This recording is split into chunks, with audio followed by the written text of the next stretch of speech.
से गोटे आलोचना रखिए केदारनाथ महांती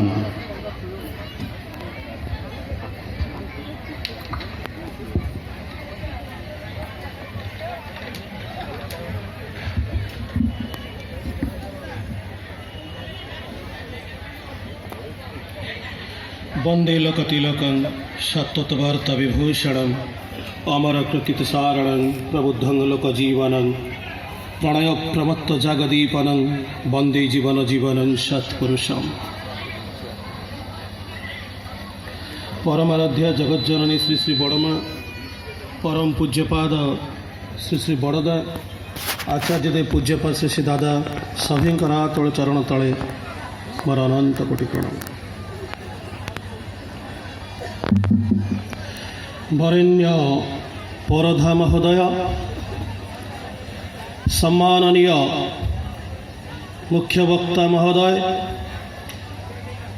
मंच उपरे उपविष्ट वरेण्य अतिथि मंडली, सम्माननीय ऋत्विक देवता वृंद, प्राक्तन सांसद जड़े सुसाहित्यिक ऐतिहासिक श्री श्री ठाकुरंकर गुणमुग्ध डॉक्टर पात्र महोदय, सम्माननीय सत्संगर कर्मी मंडली, समवेत जनमंडली, गुरुभ्रातृवृंद, स्नेहमयी जननीकूल एवं आदर सांसद पिलामाली समस्त को मोर आंतरिक जयगुरु। परम सौभाग्य जे आपण मानक गहण रे छिड़ा होई जुग पुरुषोत्तम परम प्रेममय श्री श्री ठाकुर अनुकूल चंद्रंकर 131तम आविर्भाव महामहोत्सव उपलक्ष्य आयोजित दिव्य सत्संग साधारण सभारे तांकु आपण मानक गहण रे देखिबार सुযোগ पाउछि, कारण आपण माने प्रेमी मनीष। ठाकुर कहिसंती आपण मानक भली प्रेमी मनीष मानकर संग कले सत्संग कले से आपणा छाया प्रकट हुअंती। आपण मानक निकट रे वक्तव्य रखिबा एवं वक्तव्य भितरे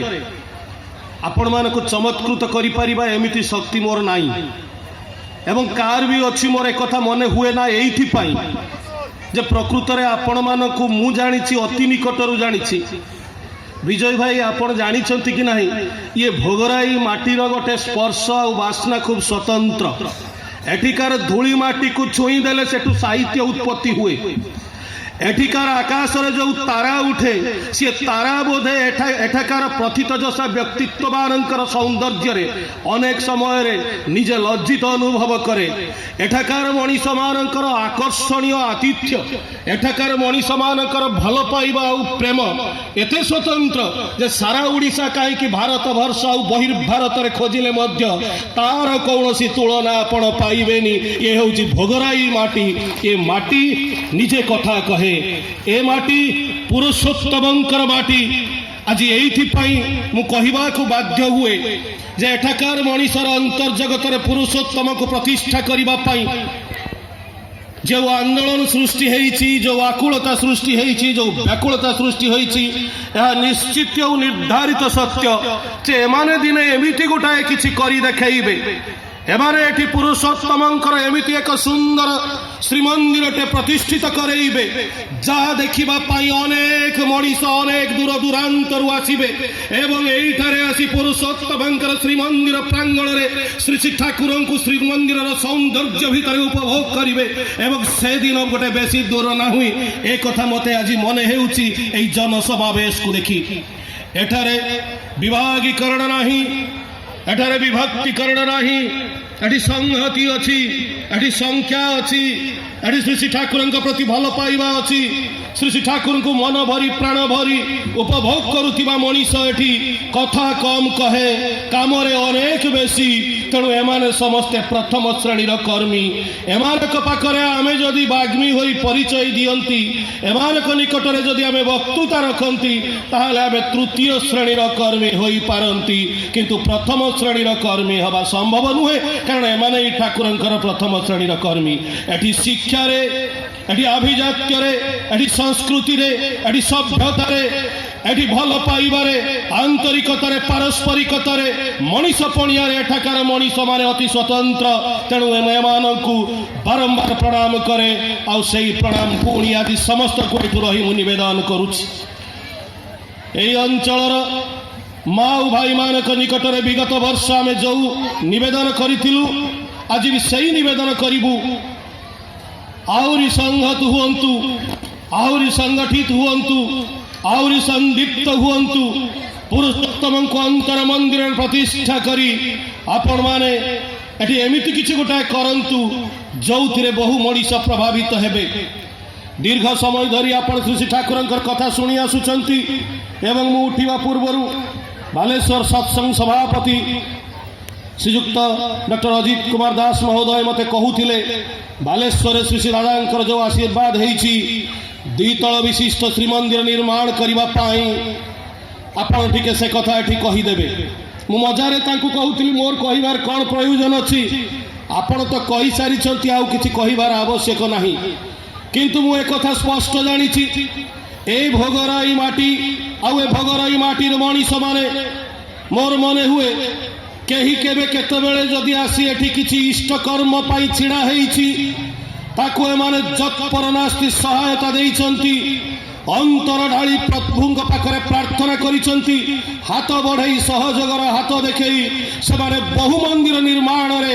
ସହାୟକ ହେଇଛନ୍ତି। ଆଉ ଆଜି ଏଠାରେ ଯେତେବେଳେ ଗୋଟାଏ ମନ୍ଦିର ବି ନିର୍ମାଣ ହେବ ସେଥିରେ ଯେ ବହୁ ଅଞ୍ଚଳର ହାତ ଆପେ ଲମ୍ବି ଆସିବ ଏହା ମଧ୍ୟ ସୁନିଶ୍ଚିତ ଏବଂ ଏ କାମନା ମଧ୍ୟ ଆମ୍ଭେମାନେ ରଖୁଛୁ। ଶ୍ରୀ ଶ୍ରୀ ଠାକୁରଙ୍କ ନିକଟକୁ ବହୁ ଭକ୍ତ, ବହୁ ମଣିଷ, ବହୁ ମନୀଷୀ ଯାଇଛନ୍ତି। ଆପଣ ଶୁଣୁଥିଲେ ଜଣେ ଅଧ୍ୟକ୍ଷ ବାଣିଜ୍ୟ ବିଭାଗର ସେ ଦୀର୍ଘ ସମୟ ଧରି ଶ୍ରୀ ଶ୍ରୀ ଠାକୁରଙ୍କର କଥା କହୁଥିଲେ ଏବଂ ଶ୍ରୀ ଶ୍ରୀ ଠାକୁରଙ୍କର କଥା କହି କେହି ସାରି ଦେଇପାରନ୍ତି ନାହିଁ। ଶ୍ରୀ ଶ୍ରୀ ଠାକୁରଙ୍କ କଥା କେଇ ପଦ ଭାଷଣ ଭିତରେ ସରିଯାଏ ନାହିଁ, କିନ୍ତୁ ଶ୍ରୀ ଶ୍ରୀ ଠାକୁର ଆମମାନଙ୍କ ନିକଟରେ ସବୁଠୁ ଆପଣାର, ସବୁଠୁ ନିଜର ଏବଂ ସେ ଏତେ ବେଶୀ ଭଲ ପାଆନ୍ତି ଯେ ତାଙ୍କଠୁ ମୋତେ କେହି ବେଶୀ ଭଲ ପାଏନି। ଆଜି ବିଶୁ ଭାଇ ମୋତେ ସକାଳେ କହୁଥିଲେ ମୁଁ ବୁଝିପାରେ ନା ଅନେକ ମଣିଷ ଠାକୁରଙ୍କର ଦୀକ୍ଷା ନେଇସାରିବା ପରେ ତାଙ୍କ ଭିତରେ ଆଉ କିଛି କାମନା ଆସେ କାହିଁକି? କିଏ ଅର୍ଥ ଖୋଜୁଛି, କିଏ ମାନ ଖୋଜୁଛି, କିଏ ଯଶ ଖୋଜୁଛି। ଶ୍ରୀ ଶ୍ରୀ ଠାକୁର ଅତି ସ୍ପଷ୍ଟ ଭାବରେ ଆମମାନଙ୍କୁ ସତର୍କ କରାଇ ଦେଇଛନ୍ତି, ଅର୍ଥମାନ ଯଶ ଇତ୍ୟାଦି ପାଇବା ଆଶାରେ ମୋ ନିକଟକୁ ଆସ ନାହିଁ। ଆମେ ଏଇ କଥା ଶୁଣି ତାଙ୍କ ନିକଟକୁ ଯାଆନ୍ତି, କିନ୍ତୁ ଆମେ ଅନେକ ସମୟରେ ଭୁଲି ଯାଆନ୍ତି। ଆଉ ସେଇଥିପାଇଁ ଅନେକ ସମୟରେ ଆମମାନଙ୍କର ଲାଳସା କେତେବେଳେ ଅର୍ଥ ପାଇଁ, କେତେବେଳେ ମାନ ପାଇଁ, କେତେବେଳେ ଯଶ ପାଇଁ ପ୍ରକଟ ନ ହେଉ ହେଇଯାଏ। ଅନେକ ସମୟରେ ଧରା ନ ପଡ଼ୁ ପଡ଼ୁ ପଡ଼ିଯାଏ ଯେ ଲୋକଟା କିଛି ଅର୍ଥ ଚାହୁଁଛି। ଧରା ନ ପଡ଼ୁ ଜଣା ପଡ଼ିଯାଏ ଲୋକଟା କିଛି ପ୍ରଶଂସା ଚାହୁଁଛି, ଲୋକଟା କିଛି ମାନ ଚାହୁଁଛି, ଯଶ ଚାହୁଁଛି। ଠାକୁର କ'ଣ ଏଇଆ ଚାହୁଁଥିଲେ? ଶ୍ରୀ ଶ୍ରୀ ଠାକୁରଙ୍କ ନିକଟରେ ତାଙ୍କର ଅନ୍ୟତମ କନିଷ୍ଠ ଭ୍ରାତା ପୂଜନୀୟ ଖେପୁଦା ସେଦିନ ଭାରତ ଭ୍ରମଣ ଶେଷ କରି ଆସିଛନ୍ତି। ଆଉ ଠାକୁରଙ୍କ ପାଖରେ ବସିକି କହୁଛନ୍ତି, ଭାଇ ଏ ଭାରତ ବର୍ଷରେ ମଣିଷମାନେ ବହୁ ଭାବରେ କ୍ଷତ ବିକ୍ଷତ। ଏମାନଙ୍କୁ କେତେବେଳେ ପ୍ରାକୃତିକ ବିପର୍ଯ୍ୟୟ, କେତେବେଳେ ମନୁଷ୍ୟକୃତ ବିପର୍ଯ୍ୟୟ ବହୁ ଭାବରେ ନଷ୍ଟଭ୍ରଷ୍ଟ କରି ପକେଇଛି। ତେଣୁ ଏମାନଙ୍କ ପାଇଁ କିଛି ପରମାନେଣ୍ଟ ରିଲିଫର ପ୍ରୟୋଜନ ଅଛି। ଆଉ ମୋର ଯାହା ମନେ ହୁଏ କିଛି ଯଦି ସ୍କୁଲ, କଲେଜ, ହସ୍ପିଟାଲ ଇତ୍ୟାଦି ତିଆରି କରେଇ ଦିଆଯାଏ ତାହେଲେ ଏଇଠି ଲୋକମାନେ ଅନେକ ଦିନ ପର୍ଯ୍ୟନ୍ତ ସତ୍ସଙ୍ଗକୁ ମନେ ରଖିବେ ଆଉ ଉପକୃତ ହେବେ। ଆମେ ସମସ୍ତେ ଅନେକ ସମୟରେ ଏକଥା କହନ୍ତି, ଆଜ୍ଞା ଆପଣଙ୍କର ହସ୍ପିଟାଲ କାହିଁ, ଆପଣଙ୍କ ସ୍କୁଲ କାହିଁ, ଆପଣଙ୍କ କଲେଜ କାହିଁ, ସତ୍ସଙ୍ଗ ଏତେ କଥା କରୁଛି, କ'ଣ କରୁଛି, କ'ଣ ଦଉଛି ସତ୍ସଙ୍ଗ? ସତ୍ସଙ୍ଗ ତ କିଛି ଦେଲାନି। ସତରେ ଏଇଟା ହିଁ ଗୋଟାଏ ବିରାଟ ପ୍ରଶ୍ନବାଚୀ ଆଜି ସର୍ବସାଧାରଣଙ୍କ ନିକଟରେ। ସାଧାରଣ ମଣିଷଟେ ପ୍ରଶ୍ନ କରୁଛି, ଭାଇ କହୁଥିଲେ ଦୀକ୍ଷାର କଥା, ସାଧାରଣ ମଣିଷଟା ପଚାରୁଛି ମୁଁ ସତ୍ସଙ୍ଗକୁ ଯାଇକି କ'ଣ କରିବି? ଆରେ ଅମୁକ ସମ୍ପ୍ରଦାୟ ସେଠି ଗୋଟେ ହସ୍ପିଟାଲ କରିଛି, ଅମୁକ ସମ୍ପ୍ରଦାୟ ସେଠି ଗୋଟେ କଲେଜ କରିଛି, ଅମୁକ ସମ୍ପ୍ରଦାୟ ସେଠି ଗୋଟେ ସେଣ୍ଟର କରିଦେଇ ସାରିଲାଣି, ଅମୁକ ସମ୍ପ୍ରଦାୟ ସେଠି ଚୁଡ଼ା ବାଟି ଦେଲାଣି, ଅମୁକ ସମ୍ପ୍ରଦାୟ ସେଠି ଲୁଗା ବାଟି ଦେଲାଣି, ଅମୁକ ସମ୍ପ୍ରଦାୟ ସେଠି ଚାଉଳ କିଛି ଦେଇ ସାରିଲାଣି। तबे तब सत्संग कौन देइछि जुग पुरुषोत्तम श्री श्री ठाकुर अनुकूल चंद्र से दिन सान भाईर प्रश्नर उत्तर कही एई खेपा ए जगत को मु सस्ता करताली पाइबार लोभरे आसी नाई ए दुनिया को मु सस्ता करताली पाइबार लोभरे आसी नाई मु जानिछि मनीषर व्यथा निराकरण करिबा पई जो परमानेंट रिलीफ आवश्यक अछि ता कौ रिलीफ सेंटर रे नुह ता मनीष केवल पाइब जोठु ता ही मु देई चलीछि आउ सेई डाकरा श्री श्री ठाकुर देइथिले ताहा ही थिला सत्संगर सबुठु बड़ दान आपण माने पचारंतु किए चूड़ा देई पारे किए चाउल देई पारे किए लुगा देई पारे किए कमल देई पारे किए हॉस्पिटल करि पारे किए कॉलेज करि पारे किंतु सत्संग जहाँ स्पष्ट दिवालो करे देइछि ताहा हेउछि दीक्षा सेई दीक्षा आउ केही देई पारे ना आचार्य परंपरा भीतर देई पुरुषोत्तमंकर दीक्षा ही वैधि दीक्षा आउ सेई दीक्षा ही श्री श्री ठाकुर चाहिछंती सेई दीक्षा ही सत्संग देई पारे जो दीक्षा मनीष को दक्ष करे जो दीक्षा मनीष को दक्ष करे जो दीक्षा मनीष को योग्य करे जो दीक्षा मनीष को मनीष कर दिए जो दीक्षा स्त्री को स्वामी निकट में स्त्री रे परिणत कर दिए जो स्त्री काली स्वामी सहित झगड़ा करुतिला सेई स्त्री आज बेकरे लुगा पकई स्वामी को प्रणाम करे जो कौशल शिखिले सेईटा ही दीक्षा जो दीक्षा प्राप्त हेले काली जो पिला मद पीता पुओ ता बापाटा को लांछित करुतिला ता बापाटा को बहु भाव रे असम्मान करुतिला श्री श्री ठाकुरंकर दीक्षा ग्रहण करि सारिबा परे सेई पिलाटा प्रत्येक दिन सकाळ संध्या प्रार्थना सरिले तार बापा को प्रणाम करे एईटा दीक्षा पारे जो झीटा काली कथा मानु नथिला अमानिया हेई चली जाउतिला को गोटाए पर पुरुषर प्रलोभन रे सेई झीटा जेतेबेले श्री श्री ठाकुर को बुझिछि तांकर दीक्षा ग्रहण करिछि सेतेबेले सेई झीटा तार वंश कुल मर्यादा बुनियादी को बुझी प्रतिलोम अनुलोमर पार्थक्य को जानी श्री श्री ठाकुरंकर विधान प्रकारे तार बापा मां को खुशी करे विवाह वेदी को जीवा को प्रस्तुत हेइछि एईटा जे करे पारिछि सेईटा दीक्षा आ एई दीक्षा ही देई पारे सत्संग जितेबाला पूजनीय बाबा इलांक निकटरे थरे गोटे प्रसंग रे आलोचना हैला से आलोचना रे कथा उठिला ए स्कूल कथा कॉलेज कथा एवं मोर मने पड़े राजुदा जाइतिले आज राजुदांकर स्पीच रो अनेक कथा कहउतिले विजय भाई मु सुनुतिली राजुदा गोटे जगह को जाइछंती एवं सेठी तांको प्रश्न करा जाइछि सत्संगर सह संपादक तांको प्रश्न करा जाइछि तम सत्संग तो काई स्कूल कॉलेज तैयारी करि पारलानी राजुदा सेठी गोटे भल उत्तर देइथिले आपण माने समस्ते सुनी थांत राजुदा सेठी कहिथिले सरकार स्कूल तैयारी करि परिबे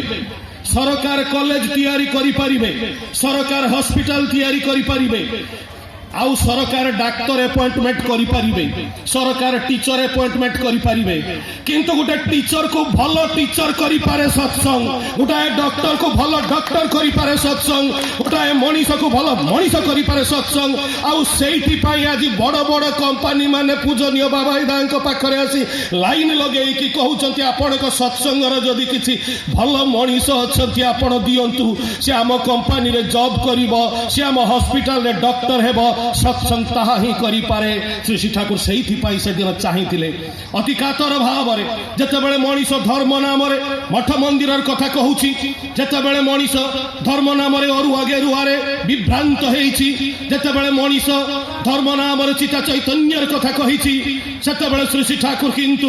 धर्मटा को सेमिति गोटाए परिधि भितर छाड़ी नहंती बरं धर्म भितर बंचिबा बढ़िबा निहित धर्म ही मनीष को बंचिबा बढ़िबार कौशल शिखाए धर्म ही मनीष को अन्य बाँचाई निजे थाके धर्म बोले जानिस थाके बोली कही मनीष को मनीष सहित जोड़ी जाई पारे धर्म ही मनीष जीवन भित्ति आउ मूल बुनियाद आउ से धर्म मूर्त हुए आदर्श रे से आदर्श रे दीक्षा आने अनुराग से अनुराग रु ही आसे वृत्ति प्रवृत्तिर नियंत्रण आज मनीष अमनीष हो जाइछि बोली समस्ते कांदुछंती कहउथिले टिके पूर्वरु भाई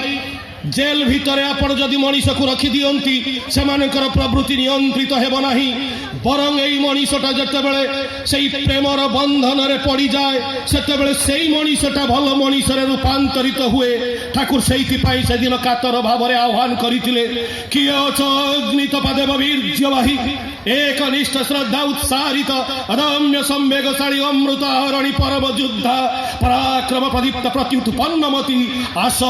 आयुध हाथ ହାତରେ ନିଅ, ଦକ୍ଷ ଦୀକ୍ଷାରେ ନିଜକୁ ଆହୁତି ଦେଇ ଅମୃତର ସନ୍ଧାନରେ ଲାଗିଯାଅ। ସମସ୍ତ ଅଜ୍ଞଲୌକିକତାର ଆଚ୍ଛାଦନକୁ ଭାଙ୍ଗି ଚୁରି ପ୍ରଜ୍ଞାର ଆଲୋକରେ ବୈଧି ବିଧାୟନାକୁ ଉଦ୍ଭାସିତ କରି ତୁଳ। ଲୋକଚକ୍ଷୁର ପରିସୀମାରେ ଆଣି ହାଜର କର। ଅଭାବ ଅନଟନ ଦୁଃଖ କଷ୍ଟ ଆପଦ ବିପଦ ଅପଚୟ ବିପର୍ଯ୍ୟୟ ବ୍ୟାଧି ବିକୃତି ଜରା ମୃତ୍ୟୁ ଇତ୍ୟାଦିର କାରଣକୁ ଅମୋଘ ସନ୍ଧାନରେ ଜାଣି ନିରାକରଣ କରି ଏହି ମର ଜଗତରେ ଅମୃତର ପ୍ରତିଷ୍ଠା କର। ସୁତରାଂ ସତ୍ସଙ୍ଗ କଣ ଦେଇପାରେ ଯଦି ଆପଣ ଖୋଜନ୍ତି, ତାହେଲେ ତାର ଉତ୍ତର ହେଉଛି ସତ୍ସଙ୍ଗକୁ ଛାଡ଼ିଲେ ଆଉ ଜଗତରେ ଯୋଉଠିକି ଯିବେ ସେ ରାସ୍ତା ଚିର ଉନ୍ମୁକ୍ତ ମୃତ୍ୟୁ ଆଡ଼କୁ। ଆଉ ସତ୍ସଙ୍ଗ ହିଁ ଏକମାତ୍ର ସମ୍ପ୍ରଦାୟ ସଂଗଠନ ବ୍ୟବସ୍ଥା ପୁରୁଷୋତ୍ତମଙ୍କର ପ୍ରତିଷ୍ଠିତ ଏକମାତ୍ର ରାସ୍ତା ଯାହା ଅମୃତ ଦେଇପାରେ। ସତ୍ସଙ୍ଗ ହେଉଛି ଅମୃତର ସ୍ରଷ୍ଟା। ସତ୍ସଙ୍ଗ ଅମୃତ ଦେଇପାରେ। ଯେତେବେଳେ ମଣିଷଟା ପାଖରେ ମୃତ୍ୟୁର କାରଣ ହେଇଛି, ସେଇ ମଣିଷଟାକୁ ଭଲ ମଣିଷରେ ପରିଣତ କରିବାର କେତେ ଉଦାହରଣ କହୁଥିଲେ ପୂଜ୍ୟପାଦ ଦାଦାଙ୍କ ନିକଟରୁ। ପୂଜନୀୟ ବାବାଜୀ ଏକଥା ବି କହୁଥିଲେ, ସେଇ ଜନୈକ ଜଙ୍ଗଲ ଦସ୍ୟୁ ଜଙ୍ଗଲରେ ରହେ, ଡକାୟତି କରେ, ଯୋଉ ଲୋକଟା ଯାଏ ସେଇ ଲୋକଟାକୁ ଅଟକେଇ ତା ପାଖରୁ ଛଡେଇ ନିଏ, ଯାହା କିଛି ତା ପାଖରେ ପାଏ ସେଇଟାକୁ ନେଇ ସିଏ ତାର ଆନନ୍ଦିତ ହୁଏ, ଆବଶ୍ୟକ ପଡ଼ିଲେ ରକ୍ତର ସୁଅ ଛୁଟେଇ ଦିଏ। এই জঙ্গলে রহুଥିବା ডকায়ত সেদিন দেখিଥିଲା। সেদিন জনৈক ব্যক্তি এমিতি ধুতি পঞ্জাবি পিন্ধিଥିବା মଣିষଟେ সেই রাস্তা দেই যাଉଛି, ଆଉ ଡକାୟତ ଚିରାଚରିତ ଢଙ୍ଗରେ ତାକୁ ଅଟକେଇଥିଲା, କହିଥିଲା এই ରାସ୍ତାରେ ଯିଏ ଯାଏ ମୁଁ ତା ପାଖରୁ କିଛି ନ ନେଇ ଛାଡ଼େ ନା। ତମେ କିଏ ସେ ପଳଉଛ? ଆଉ ସେଇ ଧୁବଧାଉଳିଆ ବ୍ୟକ୍ତି ଜଣକ କହିଥିଲେ, ହେଲେ ମୋ ପାଖରେ ତ କିଛି ଦବା ପାଇଁ ନାହିଁ। ଡକାୟତ କହିଲା, ହେଇପାରିବନି, ତମେ ରକ୍ତାକ୍ତ ହେବ ନା ନିଜ ଇଚ୍ଛାରେ ଯାହା ଅଛି ମତେ ଦେଇ ଦେଇ ଭଲରେ ଭଲରେ ପଳେଇବ। ସେଇ ବ୍ୟକ୍ତି ଜଣକ, ସେଇ ପଥିକ ଜଣକ କହିଥିଲେ, ମୁଁ ଯାହା ଦେବି ତୁମେ ନେବ। ଡକାୟତ କହିଲା, ନ ନେଇକି କାହାକୁ ମୁଁ କେବେ ଛାଡ଼ି ନାହିଁ, ମୁଁ ତମ ପାଖରୁ ନେବି। ନା ଯାହା ଦେବି ନେବ? ନା ହଁ ଯାହା ଦେବେ ନେବି, କିନ୍ତୁ ନେବି, ନ ନେଇକି ଛାଡ଼ିବିନି। ଆପଣମାନେ ଶୁଣିଲେ ଆଶ୍ଚର୍ଯ୍ୟ ହେବେ, ସେ ଧୁବଧାଉଳିଆ ବ୍ୟକ୍ତି ଜଣକ ଆଉ କେହି ନଥିଲେ, ସେ ଜଣେ ଋତିକ ଥିଲେ, ଠାକୁରଙ୍କର ଜଣେ ଋତିକ। ଡକାୟତଟା ଜିଦ୍ କରୁଛି, ମତେ କିଛି ନଦେଲେ ମୁଁ ଛାଡ଼ିବିନି। ଏବେ ସିଏ କ'ଣ କରନ୍ତେ? କହିଲେ, ବସ, ମୁଁ ଯାହା ଦେବି ତୁମେ ନବ। ନା ବସିବାକୁ ପଡ଼ିବ? ନା ହଁ ବସ, ତମର ନବ, ତମେ କଣ୍ଡିସନ କରିଛ, ମୁଁ ଯାହା ଦେବି ତୁମେ ନବ, ଆଉ ମୋ ପାଖରେ ଯାହା ଅଛି ମୁଁ ଦେବି। ସିଏ ବସିଲା, ଆଚମନ କରେଇଲେ, ସତନାମ କହିଲେ, ଦୀକ୍ଷା ଦେଲେ, ଠାକୁରଙ୍କର ଫଟୋଚିତ୍ର ଦେଲେ, ଆଚାର୍ଯ୍ୟ ଦେବଙ୍କ ଫଟୋଚିତ୍ର ଦେଲେ, ଚକ୍ର ଛବି ଦେଲେ, କହିଲେ ଏଇ ଏତିକି ମୋ ପାଖରେ ଥିଲା, ତୁମେ ଏଇ ଏତିକି ନିଅ, ସକାଳ ସନ୍ଧ୍ୟା ପ୍ରାର୍ଥନା କରିବ, ପ୍ରଣାମ କରିବ, ତାଙ୍କୁ ପ୍ରଣାମ କରି ଧୂପଟିଏ ଦେଇ କୁଆଡ଼େ ବାହାରିକି ଯିବ। ତମେ ଚୋରି କର କି ବଦମାସି କର କି ଯାହା କରୁଛ କର। ବିଚରା କରେ କ'ଣ? ନବ ବୋଲି ତ ସଂକଳ୍ପ କରି ପକେଇଛି।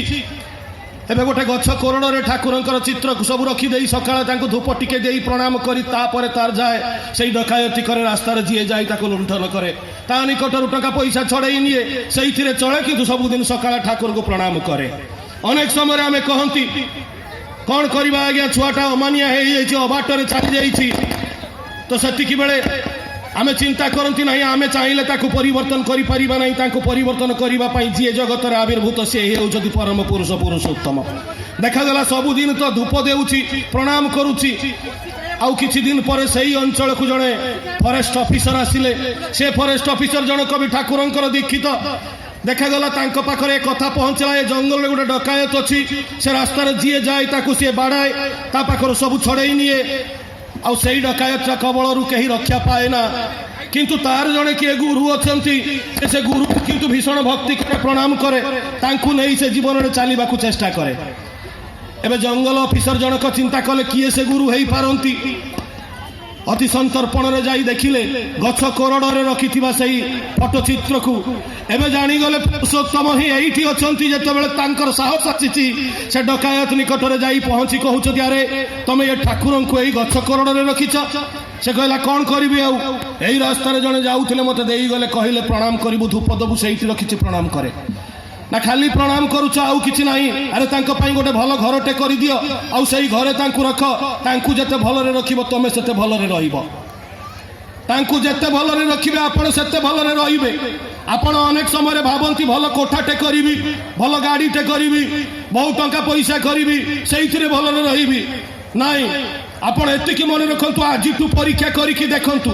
ठाकुर को जेते भलरे रखिबे आपण सेते भलरे रहिबे तांकटु काहाकु जदि आपणार भाबिबे ताहाले जीवन रे ठकिबे इष्टेर चेई थाकले आपन छिन्न भिन्न तार जीवन देखा गला डकायत जनक तांको कथा सुनी कि तांको पचारिला कहिला मु तांको रखिबी घर करिबी केमिति मोर तो जागा नाही फरेस्टर कहले मु तुम पई जागा खंडे देबी ना ताले ठीक अछि मु घर करदेवी फरेस्ट ऑफिसर जनक कहले घर सेमिति का पाखरु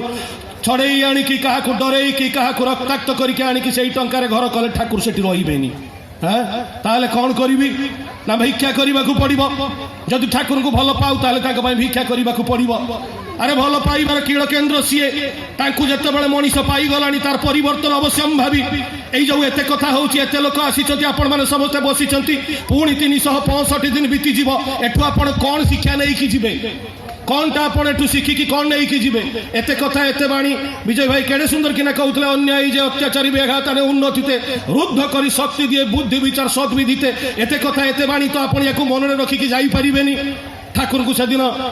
जिते बड़े जनईक भक्त पचारूँ Thakur you are the world teacher please teach me Thakur हसी हसी कहते लव मी अर्थात एठिकी जे आसी केवल गोटे शिक्षा शिक्षित हवा चाहे से गोटाए शिक्षा पाइबा चाहे जे तांको भल पाइबा एवं भल पाइबा से दिन आरंभ हो जाइछि भिक्षा करने को बाहरी पड़ी से जंगल डकायत भिक्षा कर गोटे घर करी ठाकुर को प्रतिष्ठा करी ठाकुर पाखे आंठुमाड़ी प्रणाम करुछि किंतु आपण माने शुणिले आश्चर्य हेबे जो हाथ रे दिने रक्त रंजित करी मनीषर क्षत विक्षत करुला मनीष को सही हाथ रे भिक्षा मागी गुरु को प्रतिष्ठा कर सारिबा परे आज आउ से चोरी करने को जाऊनी आज से आउ डकायत नुहे आज से भल मनीषरे परिणत होइछि एई जो परिवर्तनटा ही सत्संग करि पारे एई परिवर्तनटा दीक्षा माध्यम रे आसी पारे तेणु दीक्षा प्रत्येकटी जीवन रे अपरिहार्य दीक्षा प्रत्येकटी जीवन रे अपरिहार्य एवं से दीक्षा भितर मनीष शिखिछि जो कथा टिके पूर्व आलोचना करा जाउथिला आपण माने जानी बुद्ध देवंकर कथा तांका समय रे कथा थिला डॉक्टर विनायक महापात्र एथर कहूले कॉन्फ्रेंस रे सही कथा आमे शिखिथिलु बुद्धं शरणं गच्छामि आमे शिखिथिलु धर्मं शरणं गच्छामि आमे शिखिथिलु संघं शरणं गच्छामि किंतु क्रमशः देखा गला से बुद्ध धर्म अवलुप्त प्राय मात्र आज सत्संग कौन शिखिछि जानी सत्संग बुद्धं शरणं गच्छामि शिखिछि धर्मं शरणं गच्छामि शिखिछि संघं शरणं गच्छामि शिखिछि आचार्यं शरणं गच्छामि शिखिछि आचार्य परंपरा भीतर देई से आज भी जीवंत होइछंती तेणु आज जदि तांकर स्पर्श केही पाइबाकू चाहे ताहले आचार्य देव को दर्शन करी मनटा तार भरपूर हो जाए मनीष शुणिथिला मो भलिया जड़े हतभागा मनीष जे श्री श्री ठाकुर को जीवदशा दर्शन करी नाही मो भली जड़े मनीष यही दुनिया रे यही देह नहीं जन्म है बेल को श्री श्री ठाकुर इह लीला संवरण करते लोकतनु मो भली जड़े मनीष सत्संग जगत रे जन्म होगा पूर्वर जुगाचार्य श्री श्री बड़दांकर मध्य देहावसान हो सारी किंतु श्री श्री दादा को दर्शन करी पूजनीय बाबा को दर्शन करी एक कथा बुझा बाकी रहे ना मो भली जड़े मनीषर जे श्री श्री ठाकुर जे मनीष जीवन एकांत अपरिहार्य एवं श्री श्री ठाकुर प्रेमर स्पर्श आज भी श्री श्री दादा से आखि दुईटा को चाहिए स्पष्ट देखी हुए स्पष्ट जानी हुए जे से आखि सहित थे आखि मिसई तार शक्ति नहीं से आखि फेरे नहीं पार ये होती पूज्यपाद श्री श्री दादा ये होती पूज्यपाद श्री श्री दादा जा जी से दिन कहूले पूजनीय अविंदा को अरे अविन तू जानिछु एक कथा तू जानी था तोर बाबा जड़े एमिति मनीष अर्थात पूजनीय बाबा विषय कहते तो बाबा जड़े एमिति मनीष सारा पृथ्वीटा जदि प्रतिकूल दिगरे चले ए पृथ्वी को परिवर्तन करिवार क्षमता केवल तो बाबार अछि सेही बाबाई व्यतीत पृथ्वी को भल रास्ता रे परिचालित करिवार क्षमता बहुत हुए अदूर भविष्य रे आउ कहार अछि बोली मोर मने हुए ना तले आचार्य निर्धारित आचार्य परवर्ती आचार्य को निर्वाचित करि दैचंती एवं आपण माने से दिन कॉन्फ्रेंस रे सुनुतिले पूजनीय अविंदा जते बेले कहूतिले जते बेले मनटा खराब हेबो घरे आपण माने थिबे आउ सते बेले आपण माने जसीडी को गोटे टिकेट काटी देबे जसीडी को चली आसी देखिबे एटी किए थाउ कि न थाउ मु किंतु थिबि तुम मान को आश्रय देबा पई से जे परम पुरुष से जे परम आश्रय से जे निर्दिष्ट भाव रे हम मान को पई प्रति मुहूर्त रे प्रस्तुत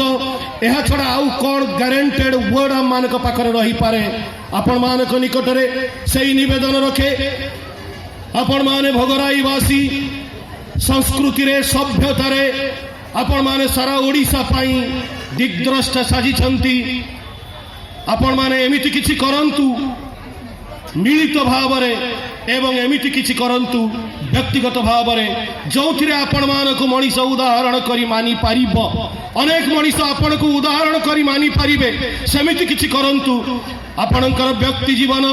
परिमार्जित हेउ श्री श्री बड़दांकर कहवा कथा मुताबक अनेक वाणी मने न रखिले भी उषाई निशाई मंत्र साधन चला फेराई जप यथा सब इष्ट निदेश मूर्त कराई तप ए वाणी आपण मानक जीवन रे प्रतिफलित हेउ एवं मिलित भाव रे आपण माने सेही मानुष आपण टाका पर जत पारिस मानुष धर सेही वाणी रे आपण माने अभ्यस्त हेई उठंतु मनीष अपनार हेई उठु गोटाए मनीष भी छिटकी न जाऊ गोटाए मनीष भी दूरेई न जाऊ ठाकुर मनीष चाहिछंती मनीष कांगाल ठाकुर मनीष को भल पाती जो मनीष एमिति कि ताको विरोध करुची सेही मनीष को से भल पाइछंती जो मनीष तांकु कपटरे आसीछि हत्या करिबाकू सेही मनीष को भी ठाकुर भल पाउछंती प्रत्येक मुहूर्त रे मनीषटा तांकर अपनार हेई उठिछि आ सेही मनीष कांगाल ठाकुर के पाखरे आपण माने सेमिति मनीष होई उठंतु मिलित भाव रे आपण मानकर प्रार्थना तांकु जमिति सतिक आनंद प्रदान करू जो आनंद रे श्री श्री ठाकुर एवं आचार्य देव श्री श्री दादा परवर्ती दिन में पुणी थे तांकरी आशीर्वाद को आपण मान को वर्षित करेंगे यही गोटाए निर्माण सुंदर मंदिर टाक देखी एवं आपण माने तांकरी सही बाणी माछ मांस खास निहार पियाज रसुण मादक छाड़ मानि चलने चेष्टा करंतु सबु समस्यार समाधान जानिसा इष्ट प्रतिष्ठान ए इष्ट प्रतिष्ठान एठी गढ़ी उठू जो इष्ट प्रतिष्ठा परवर्ती दिन में मनीष को बंचिबा बढ़िबार सहायक हेबो आपण मानक निकट में मोर वक्तव्यर अंतिम पर्यायर एक विनम्र निवेदन एवं सादर आमंत्रण रखी आम मानक जीवन को उत्समुखी करने यही जो उत्सव श्री श्री ठाकुरंकर उत्सव जो कथा कहूले यही उत्सव को आसिले मनीष निज को निज आविष्कार करे यही उत्सव को आसिले मनीष ठाकुर को खोजी पाए यही उत्सव को आसिले मनीष ठाकुरमुखी हुए यही उत्सव को आसिले मनीष ता निजर दोष त्रुटि को जानी से सब को बात दे जीवन को सुंदर करि पारे सही उत्सव सही परंपरा भीतर दे जलेश्वर सत्संग विहार तरफ आपण मानक निकट में जोड़ हस्त निवेदन करी यही जानुआरी मास 23 तारीख बुधवार दिन दिवस व्यापी श्री श्री दादांकर आशीर्वाद एवं पूजनीय बाबा दादांकर प्रेरणा को आधार करी श्री श्री ठाकुरंकर 131तम आविर्भाव महामहोत्सव एवं श्री विग्रह प्रतिष्ठार नवम वार्षिक स्मारकी उत्सव अनुष्ठित हेब तेणु 23 जानुआरी आपण माने समस्त सेठी उपस्थित रहिबे एही निवेदन टिकक करिबा पई आपण मानक निकट रे छिडा हेई आपण मानकर भल पाइबा आपण मानकर स्नेह श्रद्धा सम्मान को भित्ति करी यही कथा आपण मानक निकट रखी आपण को पुणी थे मन पकई देउछि केवल जलेश्वर सत्संग विहार वार्षिक उत्सव नुहे जोठी जोठी ठाकुरंकर जन्म उत्सव परिपालित हेउछि परवर्ती दिन में बालेश्वर जिला स्तरीय उत्सव फेब्रुआरी 16 से अनुष्ठित हेब आपण माने सेठारे मध्य उपस्थित रहिबे परवर्ती दिन में कमरदा सत्संग विहार रे श्री श्री ठाकुरंकर जन्म उत्सव फेब्रुआरी 3 तारीख दिन अनुष्ठित हेब आपण माने सेठारे मध्य उपस्थित रहिबे एई जो उत्सव ए उत्सव आम मान को उत्समुखी करू आमे समस्त श्री श्री ठाकुर को जीवन रो केळ केंद्र मानि नै तांको प्रतिष्ठा करिबारे दुर्बार होई उठंतु आम मानक भितर थिबा समस्त हीनता नीचता कापुरुषता बर्बरता इत्यादि सत्य रे सौंदर्य रे रूपांतरित हेउ एवं आम मानक देखि समस्त जेमिति श्री श्री ठाकुर को भल पाइबाकू बाध्य हुअन्तु समस्त शांति स्वस्ति आनंद रे कालातिपात करंतु आउ तांकरी कथारे प्रार्थनार सक्रिय चलन भंगी रे अंतर मंदिर रे बाजी उठु घंटा बाजी उठु शंख बाजी उठु झांझ मृदंग बाजी उठु मुरली रचनाई तलसित नर्तर बाजी उठु वीणार विप्लवी मदिर स्पंदन जाग्रत होई उठ संहत होई उठ संदीप्त होई उठ शक्ति शुभ सैन्य रे सव्यष्टि समष्टि रे एक नर्तन रे जागृही बोली आवाहन करू हृदयर सिंहासन रे तांको बसाओ भक्तिर दीपाळी आलोक रे तांको आवाहन कर कुह जय जगदीश ईश्वर कुह वंदे पुरुषोत्तम ईश्वर शुभ आशीर्वाद मूर्त प्रतीक प्रेरित पुरुषोत्तम तेणु पुणी थे कही उठ गाई उठ वंदे पुरुषोत्तम वंदे पुरुषोत्तम वंदे पुरुषोत्तम वंदे पुरुषोत्तम जय गुरु खूब सुंदर